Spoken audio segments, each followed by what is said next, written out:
Welcome to 5 Minute Bible, your daily guide for your daily reading.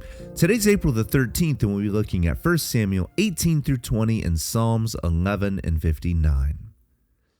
Now today we enter into the open conflict between Saul and David, where the tension that has been building beneath the surface now erupts into sustained hostility.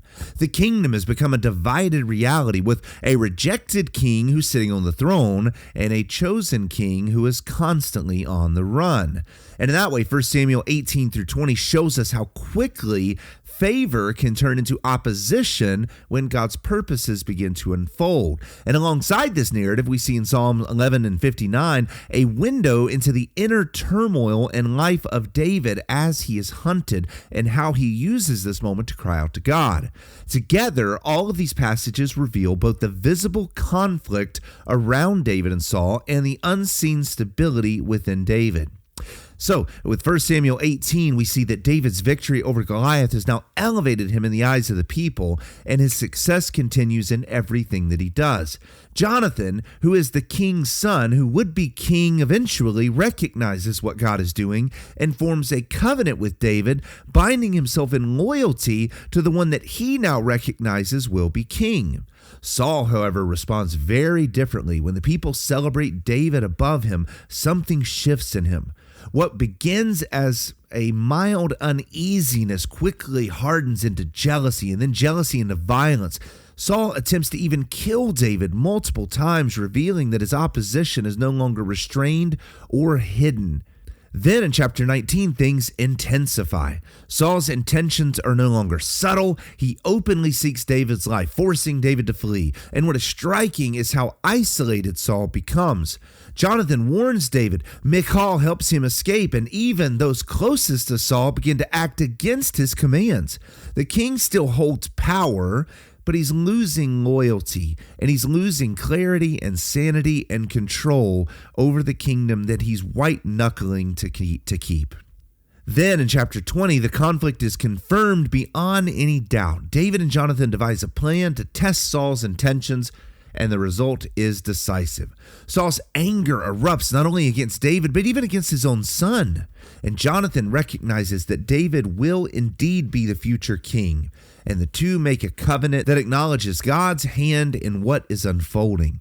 David departs into exile, and the story shifts from rising tension to sustained pursuit.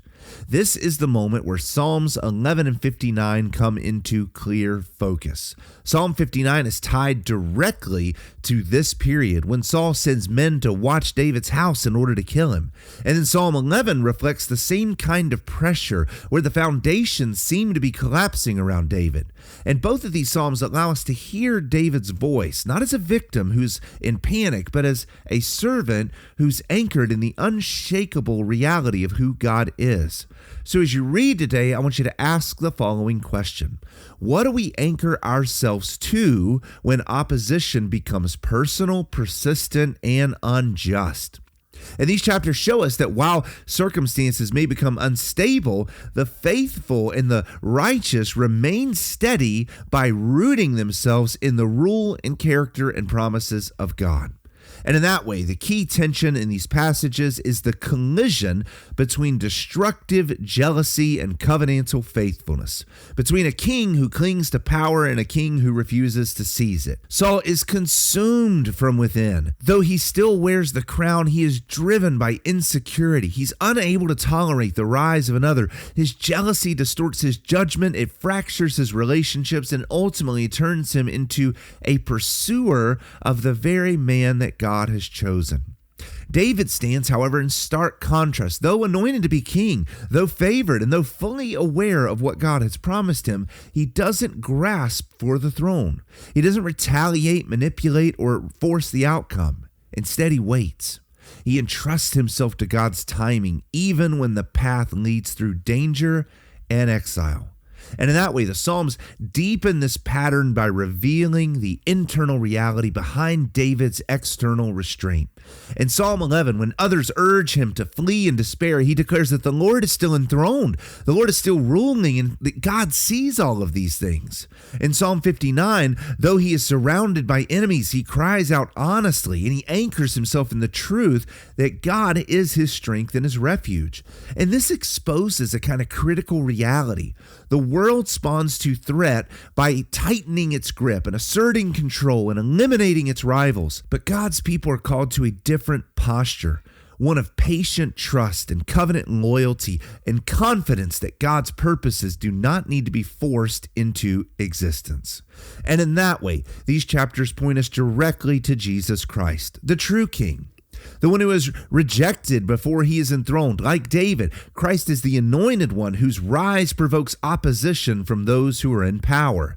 He's celebrated by the people. He's targeted by the rulers. He's loved by some and pursued by many. And the Psalms give voice to this pattern of righteous suffering, and they find their fullest expression in him.